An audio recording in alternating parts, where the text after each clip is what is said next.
Okay, welcome to today Autonomy Talks. Today is our honor to have Michael Muehlebach, who is, so even if it's written at University of California, Berkeley, is a well-known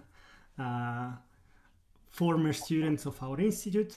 Michael obtained his bachelor and master's in mechanical engineering at ETH Zurich and his PhD in Professor D'Andrea Group. He then moved to California, where he joined Professor Michael Jordan lab. And today's talk will be about his recent work on optimization with momentum, where we'll talk about momentum-based optimization algorithms from a dynamic systems point of view. Michael obtained a lot of awards. Most recent ones are the PhD ETH Medal Award and the Branko Weiss Fellowship. So we are really happy to hear more about your recent work. Go ahead. Well, thank you very much for the nice introduction, and thank you all for joining. So my current research deals with optimization, and well, on a fundamental level, optimization provides a framework for rational decision making, and as a result, it will drive science, engineering, and technology. And I'll give you 3 examples. So in computer-aided diagnosis, optimization is used to train machine learning algorithms that can assist medical doctors. In air traffic control, optimization is used to schedule flights and to mitigate the propagation of delays, for example, which reduces CO2 emissions. In statistical inference, optimization can be used to fit the parameters of a statistical model to data and can be used for additional downstream tasks. What I will focus on during my PhD at ETH Zurich, I encountered optimization a lot. So one example is this project that I did with a student, where we used optimization to push the envelope of what's doable with a quadropter. And in particular, we were able to do this flip, a maneuver which has never been done before. I also used optimization here to control this flying vehicle. This flying vehicle weighs about 8 kilograms and has limited control authority due to the fact that we use thrust vectoring for its attitude control. And by using optimization-based control, we could take these constraints, these actuation limits into account, and we achieved a stable and efficient flight. In the Cubely, so that's this device here. So the Cubely has 3 reaction wheels that are mounted orthogonally. Attached to each reaction wheel, there's a mechanical braking system. And in this context, optimization is used to set up a learning algorithm that would iteratively find the right initial wheel speeds so that after braking, the cube would jump up and would reach an upright equilibrium. Yeah, so these are all examples where we could use, or where I could use optimization or optimization-based ideas very efficiently to control dynamical systems. Now, what are the challenges in optimization? Well, one of the main challenges I would say is how can we make things scalable? So how can we scale to very high dimensions? And one difficult aspect, or one key aspect in optimization, is that we would like to design algorithms that should work well, not only for a single function, but for a whole class of function. So the design of an optimization algorithm should incorporate some sort of robustness notion of robustness. I'll quickly, yeah, that's better, I think. Okay, and in today's talk, I will focus on optimization with momentum. And I will first introduce the concept by starting to look at some empirical results. So here I generated a randomly generated a quadratic program. And I compared the accelerated gradient method with the gradient method. And as you can see, the accelerated gradient method beats the gradient method by roughly 1 order of magnitude in numbers of iterations. And the important thing to notice is that the complexity per iteration is roughly the same.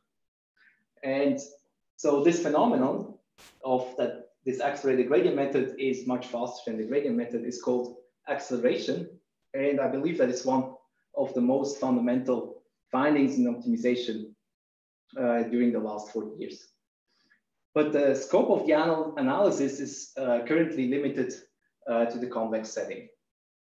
And so my talk will deal with understanding this phenomenon from a physical or dynamical systems point of view. So let me introduce some mathematical setup. So I'm interested in optimizing this function f. So f is smooth. And for now, let's assume that it's strongly convex, meaning that it satisfies this inequality here. And there's two constants in this inequality. There's L and kappa. And L is the Lipschitz constant of the gradient, and kappa is the condition number. So kappa essentially describes how well behaved the function is. If kappa is close to 1, that means that the function f has very round level sets. If kappa is very large, then this has very distorted level sets. And this will impact the performance of our optimization routine.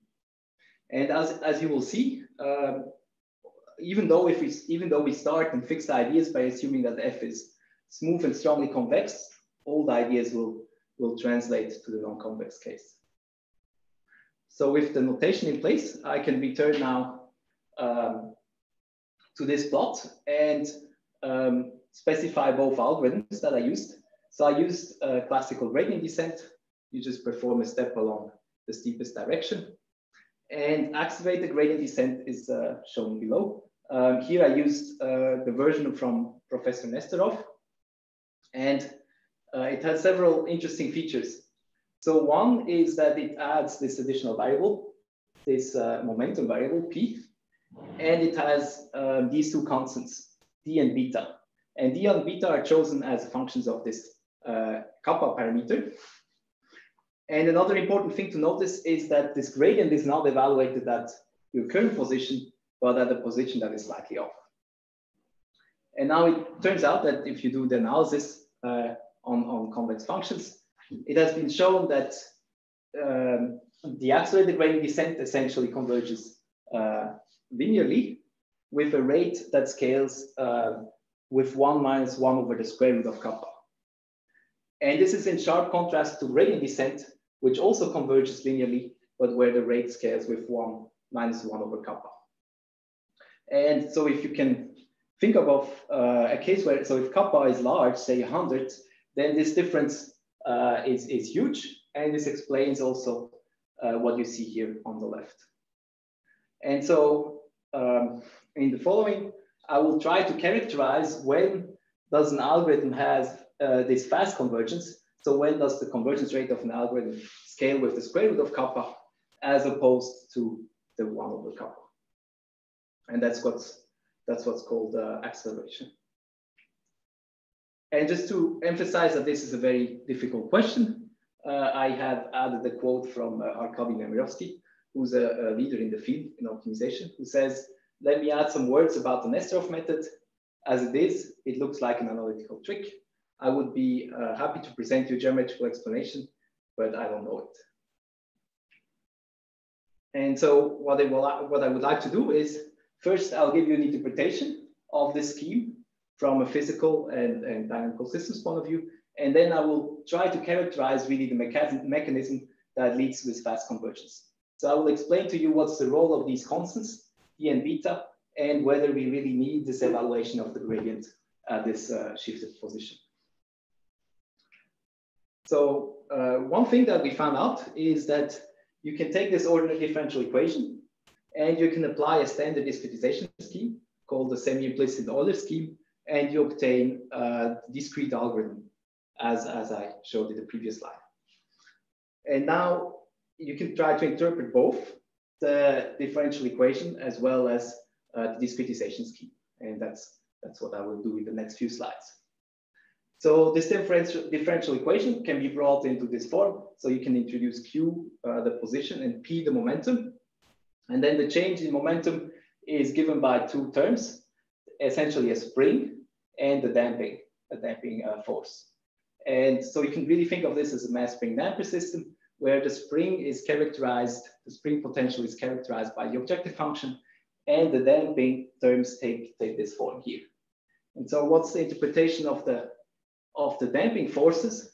Well, you can divide them into two parts. One part is a constant times the velocity. So that's kind of a standard damping term. And it's the same across all dimensions. It's a constant independent of the dimension. And the second part is this local average. And this local average, so that's an average over the Hessian, which is a local measure of curvature. So if the function has a very high curvature, then the damping is naturally increased. If the function is very flat, then the damping is decreased. Also, this term depends on the current velocity p. So if the velocity is large, then the damping, this average is increased a bit, and so the damping increases as well. If you remember the connection between the constants d and beta to this condition number kappa, then you'll see that these are related in the following way. So if kappa is close to 1, which means that the function has very round level sets, then 2d is close to 1 and beta is close to 0. So the whole emphasis lies on this isotropic damping term, which is independent of the dimension. Now, as we increase kappa, then the emphasis lies more and more on this curvature-dependent damping term, which intuitively makes sense because we have a very ill-conditioned problem. We have very distorted level sets. So that's the continuous time interpretation of these dynamics. Now, in continuous time, if we want to argue about stability, we can simply look at the energy function and argue that the energy decreases along the trajectories. Now, if the function is convex, then this clearly holds. If it's non-convex, then we need to kind of bound this term here, but this is also straightforward. And we can then conclude that our dynamics are stable. So in the non-convex case, this means that we converge to critical points. Yeah. Now, here's the integration scheme. So I said you can take this ODE and you can apply the semi-implicit Euler scheme, and you end up with the scheme that was originally proposed by Professor Nesterov. Now, this integration scheme can again be divided into two parts.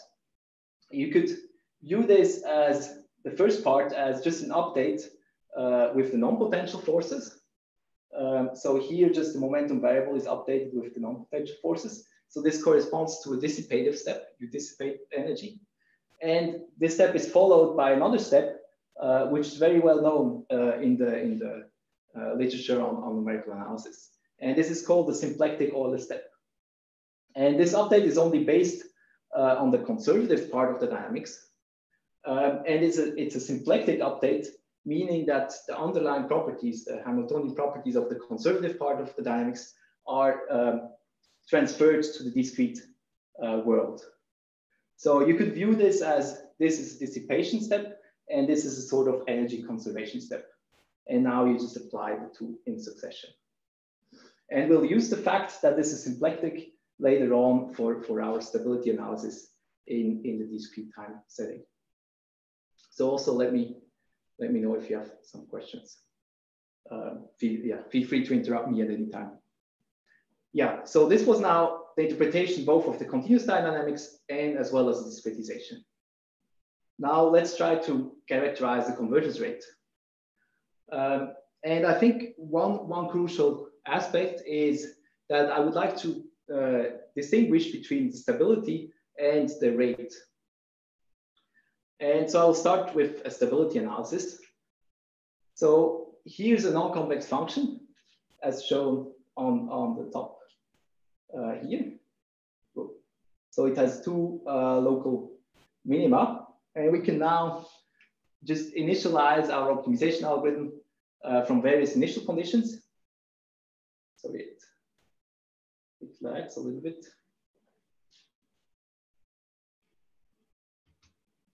Yeah. And depending on where we initialize, we converge to the two different local minima. So we converge either to the first minima or to the second minima. right? And so with stability, I mean the question answering in the questions, from which initial conditions do we converge to what local minimum? And in order to answer that question, so here's just some more trajectories added. In order to answer that question, we can look at the energy function.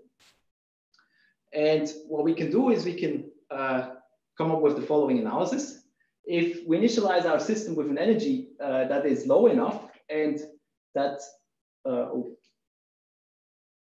if we initialize our system with an energy level that is small enough, and if we initialize it in this first valley, then because energy decays along the trajectories, we're going to be confined to this valley, and so we're going to converge to this local minimum.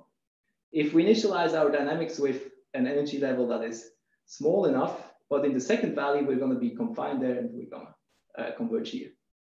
And so by looking at the critical points of this energy function, we can divide our state space into two regions. So this is the energy level set corresponding to the saddle. And we're guaranteed that if we start within this region, we're going to converge in here. If we start in this region over here, we will converge in here. And this at least partially answers the question of stability. Now, this was a very simple example, but the idea translates to any dimension, essentially. So that was the stability analysis. Now, how do we assess the convergence rate? Well, to find a convergence rate, what we would like to do is we would like to come up with an estimate that characterizes the distance from your current point to a local minimum here. And we would like to characterize this distance by a constant times initial distance times something that decays exponentially. And we're interested in this alpha. So in the rate at which these trajectories converge. So let's consider some trajectories here. And we can now just find a C. So for example, C 2.5 and alpha 0.2. And this seems to lead to a valid upper bound. So indeed, over a time interval from 0 to 5 seconds, this would lead to a valid upper bound. Now, however, we can always increase C to 3, and for example, and increase alpha. And this also leads to a valid upper bound. So if we're looking at a finite time interval, say from 0 to 5 seconds, then we can always increase C and increase alpha at the same time. And so this constant alpha over a finite time interval is ill-defined. So essentially, this alpha is only defined for times, for very, very large times. So only in the limit as time approaches infinity. And so what does that mean? Well, if we know that the trajectories are stable, that trajectories asymptotically converge to a local minimum, then this means that they're arbitrarily close to a local minimum.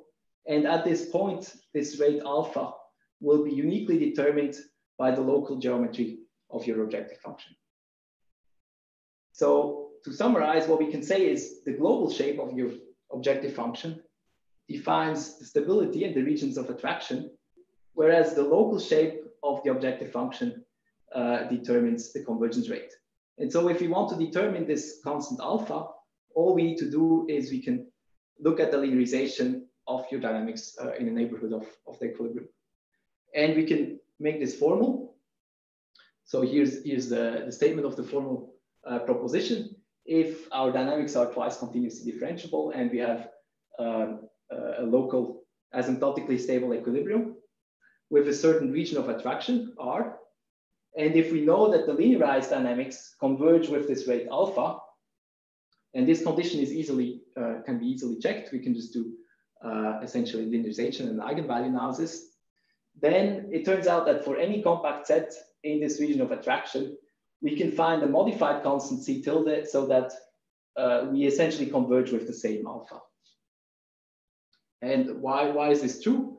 Well, mathematically speaking, what you can exploit is the fact that trajectories are continuously dependent on their initial condition and the fact that A is compact. And so by combining these two things, you can guarantee that within a certain finite time interval, you're going to reach an epsilon neighborhood of your equilibrium. And within this epsilon neighborhood, the convergence is then determined by the linearization, by your first order approximation. And so that's how the proof works. And so this continuous dependence on the initial condition and the fact that the region of attraction, so that the set A, which is contained in the region of attraction, is compact. These are the crucial things. Okay, but now this provides us with a tool where we can analyze these algorithms in a very straightforward manner.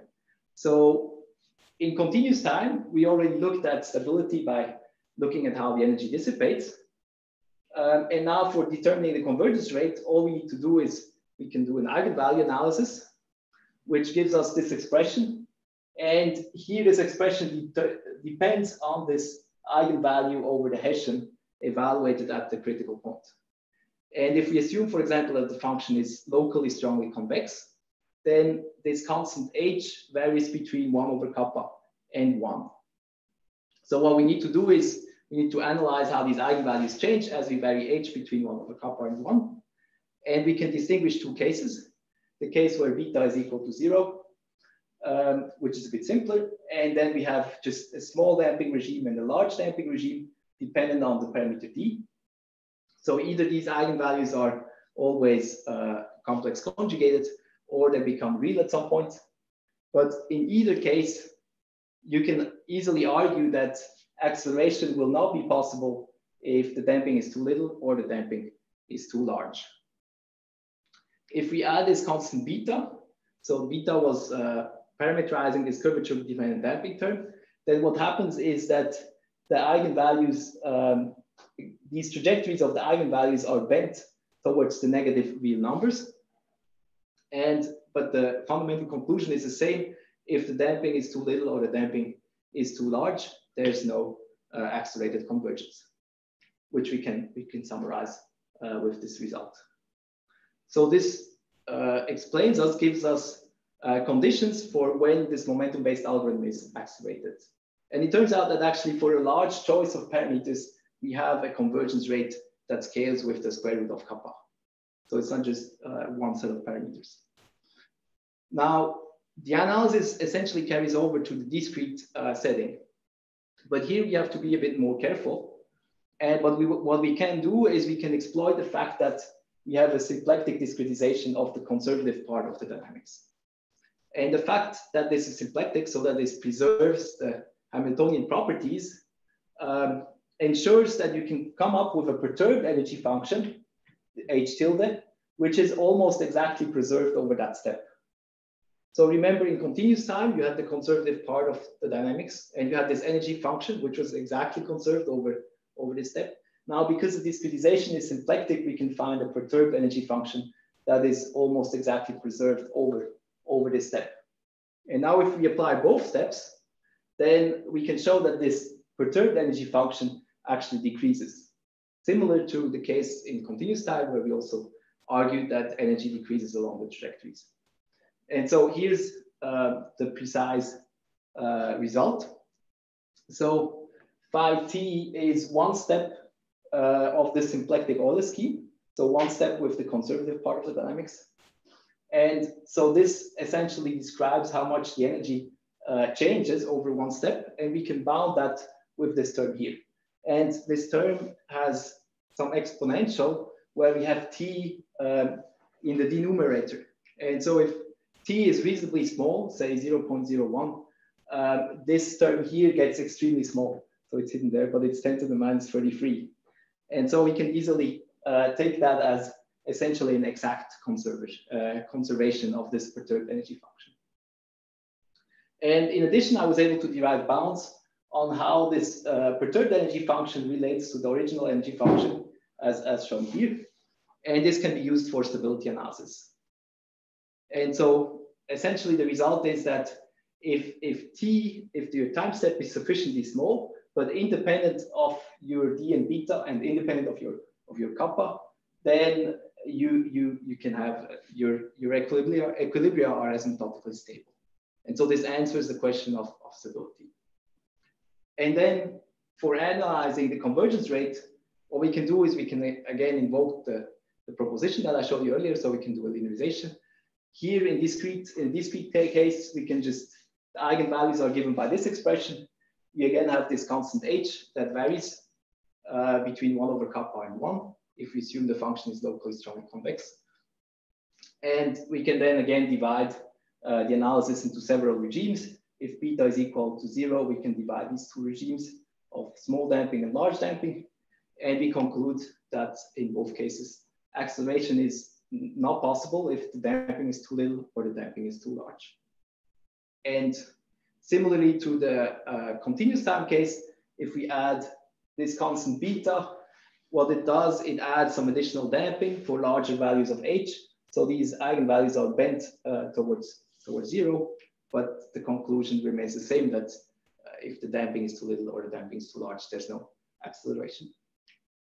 And so this concludes that essentially, as long as these parameters, d and beta, scale with 1 over the square root of kappa, we have an algorithm that for a sufficiently small time t, but independent of kappa, achieves accelerated convergence. So achieves a rate that scales with the square root of kappa. And one very important thing to notice here is that we can also set beta equals to 0. And what this does is we end up with a well-known algorithm called heavy ball, where essentially we don't have this evaluation of the gradient at this shifted position, but only the evaluation of the gradient at the current position. And it turns out that, so the result that I just stated proves that this is also accelerated. So you have this convergence rate that scales with the square root of kappa. And I think this surprises many people working in optimization, and also underlines or kind of motivates the use of heavy ball in deep learning, because there people typically use deep learning instead of these more complicated methods where you evaluate the gradient at different positions. So with that, I would like to return to the quote from Professor Nemirovsky. Well, I'm not sure if I presented the geometrical explanation, but I for sure presented a physical interpretation. So what is really causing this acceleration? Well, it's just the fact that we have second order dynamics. And well, second order dynamics, you have inertia, and inertia makes sure or ensures that you you have the tendency to keep your velocity. And so if your spring changes a little bit, you keep your velocity, and this leads to this favorable convergence. With that, I'm at the end of my talk. I would like to thank my PhD supervisor, Rafael D'Andrea, and Mike Jordan for the excellent supervision that I had during my PhD and my postdoc, as well as the Branko Weiss Fellowship for funding this research, and all my colleagues at ETH Zurich and UC Berkeley for the wonderful time we had. And yeah, with that, I'm at the end. Also, so here now I presented you an analysis of the upper bounds. So on how to determine convergence rates. It turns out that you can also get lower bounds based on these ideas. Yeah. Thank you very much.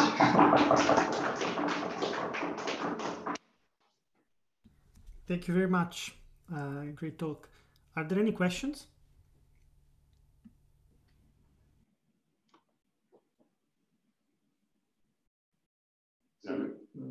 Yeah, so the curvature that enters, like in this second order dynamics analogy, the curvature enters in the damping, so to say.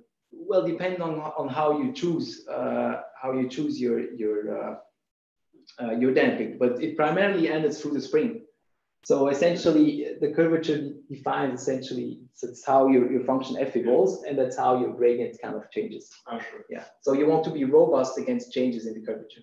So essentially, the task from a dynamical systems point of view is, can you choose the damping in such a way that you're robust against small changes in gradient? That's one way of reformulating the problem.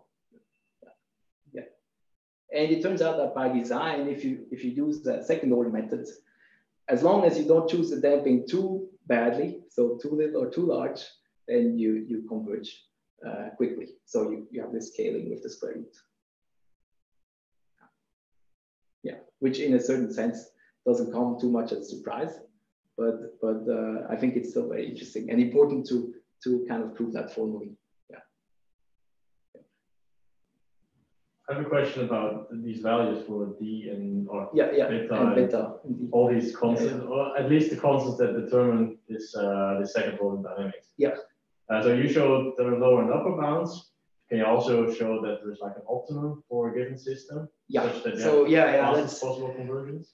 That's that's a very good question. You're essentially alluding to the case. Okay, here the analysis is essentially dependent on the assumption that H varies between 1 over kappa and 1, right? And then you try to find what's the worst. So this is a worst case analysis. You're asking yourself, what is the worst real part, or what is the worst absolute value for these eigenvalues over this interval, right? So this corresponds to a robust control question in a sense, but that's kind of the typical framework that is used in optimization. But maybe you're alluding to that fact that, you could very well, for example, assume a probability distribution over H. So you might know that it's in your problem setup, in your practical problem, it's more likely to have maybe larger values of H. And then you could kind of try to tune these constants in a way so that you could get faster convergence. Yeah. Or you could have more fine-grained information about curvature. Yeah. I think that's very good points, and that's what I would like to pursue in the future. Exactly. Do the constants have to be constant, or could you adapt? Yeah, you could adapt them. Yeah, sure. But the thing is, the square root. So it has been shown, and that's something which is very specific to the optimization community, which makes the results also very powerful. It has been shown that no matter how you choose your algorithm, if you would add an estimator or whatever you could think of for somehow get a better curvature estimate or so, you cannot beat the square root of kappa. So the square root of kappa is inherent there. But if we look at if we go back to our bounds here, then you can't beat here the square root of kappa. But exactly, except the scaling, I think there's not too much play here in the alpha, but there's a lot of room in the C. And for practical applications, the C also matters. Yeah. And different algorithms might lead to a different constant there. But there's no hope to get a better scaling with square root of kappa, which would be very nice, but that's kind of the physical limit. That's kind of the physical limit. Yeah.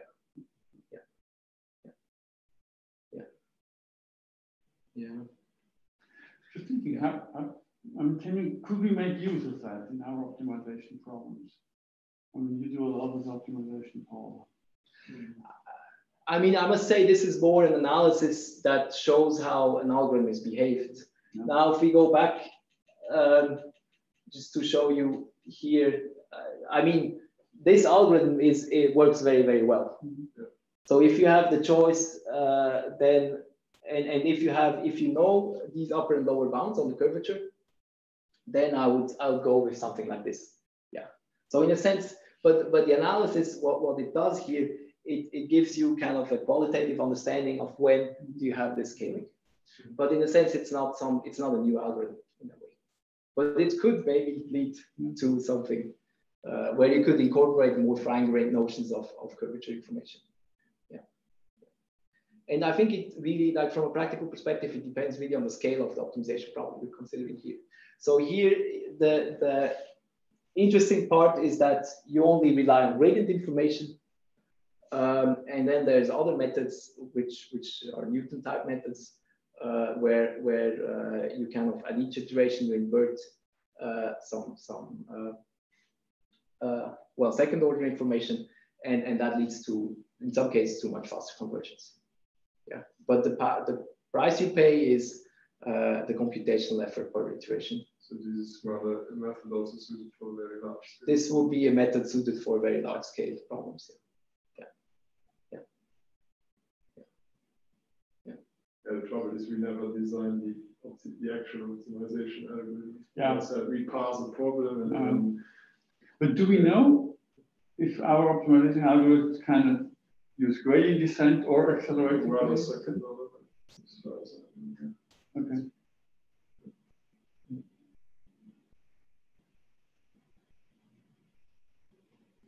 And what was the motivation, just from a conceptual point of view, to understand a little motivation to first analyze it in a continuous time setting? How can you transfer that to an iterative algorithm, which is essentially it's through recognizing that yeah, you have this, you can apply this semi-implicit Euler scheme to get, so that's kind of a numerical integration scheme to get the continuous time to the discrete time. So that's the link between both. Yeah, and essentially it's interesting because it encodes this part which is beneficial for stability. So one way to look at the problem, and I think from an engineering perspective, this is very fruitful, is that if you think of the limit case where kappa is very, very large. So when kappa is very, very large, then this almost reduces to the identity map. And then you're essentially left with this part. Right. And in the continuous time case, what you end up is with a conservative system. So a system that conserves energy. And to discretize these systems, that's very difficult because if you just apply forward Euler or so, then you might just add a little bit of error, and this error accumulates over time. So you might easily either diverge or converge to the equilibrium, or artificially lose energy. But now the symplectic step is kind of in such a way that it kind of conserves energy. So that even if you have a conservative system, you will conserve energy in the long run. Yeah. So that's why this scheme is very interesting and important. Yeah. And I think you could play around. You could essentially choose here a different scheme and here a higher order symplectic scheme, and you will be able to translate probably most of the results. I haven't done that, but seems very likely. Essentially, the critical case is when damping is very, very little and when you're left with the symplectic, with the conservative system, right? Yeah, that's the intuition, yeah. Okay. I have a question, Michael. Yeah. So what are the next steps you're going to follow? So how are you going to explore this problem further, or are you going to apply these things to a particular field? What is the outlook for this? The outlook, well, that's a good question. I think I would like to kind of provide tools where you could incorporate more fine-grained notion of curvature. So that's I think one thing which could be interesting. So as I said, instead of assuming that we just know upper and lower bounds on this maximum and the minimum curvature, you could assume that you have a certain probability distribution or maybe some other way of characterizing curvature. And you could try to exploit that to get faster algorithms. Yeah. Then another thing that I'm working on is on constrained optimization problems. So these analogies now, these are kind of restricted to unconstrained problems. But you could come up with similar analogies in the constraint setting. So where you have constraints.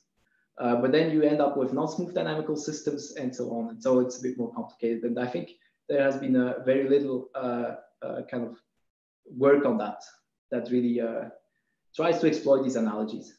Yeah. All right, very interesting. Thank you. I have a more educational question. I mean, this problem is a rather mathematical problem. Yeah, it's very mathematical. And I mean, you as a control engineer, you enter in the field where you have many mathematicians. Now, do you see still that you as a control engineer have advantage in some way? Or kind of looking back, would you say, well, for solving this problem, it would have been easier if I would have stick to mathematics and have nothing to do with control engineering? Oh, Rick, you're leading to a very interesting point, and I don't know. I mean, this could be a bit controversial, but I think one thing we can add as engineers, one thing we can add to the table is this notion of qualitative understanding. As an engineer, you're not interested in really characterizing maybe the convergence rate just for one choice of D and beta in this case. But you're much more interested in how the system evolves if we kind of perturb it a little bit, if we change these constants a little bit, if we have a non-convex problem, if the curvature is certainly not like exactly as we suppose. And I think their control engineering and so helps very much to motivate these ideas and to give you that sort of thinking. I think a mathematician's approach is much more, okay, I want to now come up with an algorithm where the convergence rate scales with the square root of kappa. And then you sit down and you think, and you end up with one algorithm, and then the problem is solved. But then in practice, it's not totally solved, because the practical problem description might not exactly correspond to your assumptions. Yeah. So that's, I think, one way in which an engineering background can very much help.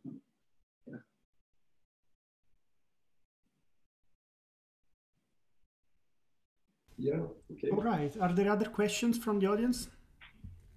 I don't see anything else. All right, then I thank you very much, Michael. Yeah. I think we will see you around for a couple of... I've seen you at ETH, right?